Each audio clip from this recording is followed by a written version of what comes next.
Hindi ko po kilala ang mga Diskaya. Wala po akong kinalaman sa kanila at wala po akong pakialam sa mga Diskaya. Kasuhan nyo. Eh kung kamag-anak ko kasama dyan, nag-joint venture sila, noong 2017, umatras na nga eh. Hindi pa nagutin natin. I'm willing to be the complainant. Walang problema doon. Willing po ako na isa ako sa magiging complainant. Huwag niyo po ipahid sa akin ang dumi para kayo ang pumuti. Huwag naman pong ganon.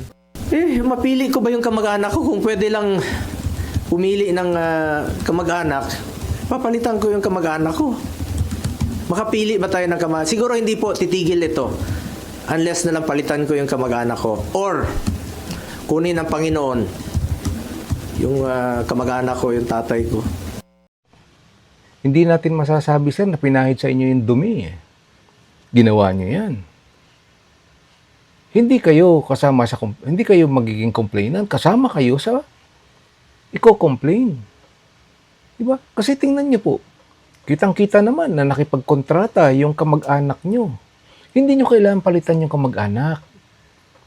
I-disown na lang ba yung kamag-anak? Pwede ba yun? I-disown na lang kamag-anak para makaligtas? Hindi po.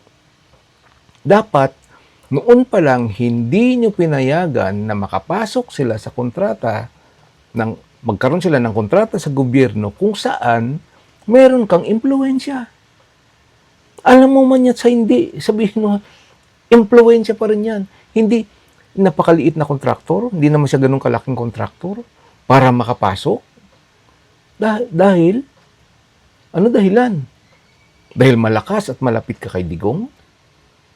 Tell it to the Marines, ika nga. Ay, sir.